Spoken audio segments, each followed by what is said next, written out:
अस्सलाम वालेकुम जी, welcome back to my channel. बहुत सारे लोगों के सवाल आते हैं कि हमें मलेशिया जो है अगर हम आएँ और मलेशिया में हमें किन किन कौन से काम ऐसे हैं जो सीख के आने चाहिए और जिनकी डिमांड मलेशिया में है, और क्या मलेशिया में जो सैलरीज़ हैं वो इतनी हैं कि हम यहाँ पे अच्छा लाइफस्टाइल गुजार सकते हैं और मलेशिया में अपने घर वालों को पैसे भेज सकते हैं। कुछ चंद एक स्किल्स ऐसी हैं जिनको देखने की बहुत ज़्यादा ज़रूरत है अगर आप मलेशिया आ रहे हैं या मलेशिया आने का इरादा रखते हैं 2024 में।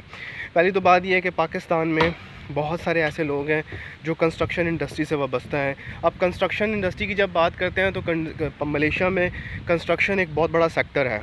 मलेशिया में कंस्ट्रक्शन में बहुत सारे ऐसे सब सेक्टर्स आते हैं जिनकी डिमांड है, जैसे फ़र्नीचर है। जैसे पाकिस्तान में ऐसे होता है कि आप एक मॉल बना रहे हैं, आप एक प्लाज़ा खड़ा कर रहे हैं, तो उसके अंदर जितने भी काम होते हैं सेम मलेशिया में वैसे ही होते हैं। बस थोड़ा सा फ़र्क ये होता है कि मलेशिया में आपके जो मॉल्स हैं या जितने भी बड़े बड़े हाई राइज़ हैं उनमें तकरीबन दुनिया की हर फैसिलिटी होती है जो कि शायद पाकिस्तान में उस चीज़ का फुकदान है।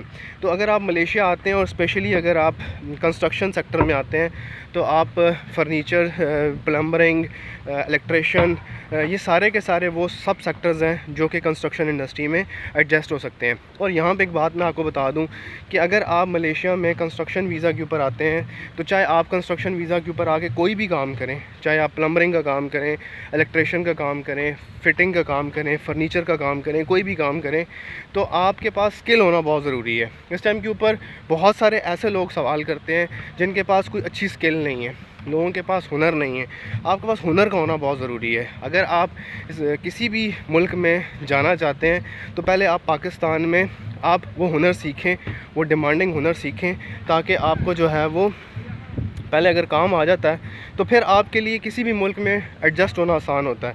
देखें, काम की जो नोयत है वो पाकिस्तान की और बाहर किसी भी मुल्क की, चाहे यूएई है, दुबई है, कोई भी है, एक ही तरह की है। सिर्फ़ और सिर्फ फ़र्क इस बात का है, सिर्फ़ और सिर्फ जो फ़र्क है वो है कि आपको इन्वायरमेंट डिफरेंट मिलता है। ठीक है, पाकिस्तान में एक काम के ऊपर 10 लोग काम कर रहे होते हैं, बाहर के ममालिक में, यूएई में, दुबई में, मलेशिया में इवन इस तरह नहीं होता। तो आपको थोड़ा सा जो देखना पड़ेगा वो ये देखना पड़ेगा कि आपको पहले हुनर सीखना पड़ेगा। आप कोशिश करें साल 6 महीने किसी के पास अच्छे तरीके से काम सीखें, उसके बाद आप वीज़ा के लिए अप्लाई करें, आपको वीज़ा मिलेगा भी और आपकी डिमांड भी है। इसके साथ साथ बहुत सारे लोग सर्विस सेक्टर में भी आते हैं, जो अनस्किल्ड वर्कर हैं, वो पैकिंग वगैरह में आते हैं या डिफरेंट मार्ट्स में काम करने के लिए आते हैं। तो आप आ तो सकते हैं लेकिन डिमांड जो है वो स्किल्ड वर्कर की है। तो इसलिए कोशिश करें जब भी किसी भी मुल्क में अप्लाई करें तो आप रेलेवेंट स्किल सीख के आएँ। कोई भी छोटी स्किल है, बड़ी स्किल है, आपके पास अगर अच्छी स्किल होगी तो आपको काम भी जल्दी मिलेगा, काम अच्छा भी मिलेगा और आप पैसे भी कमा सकेंगे।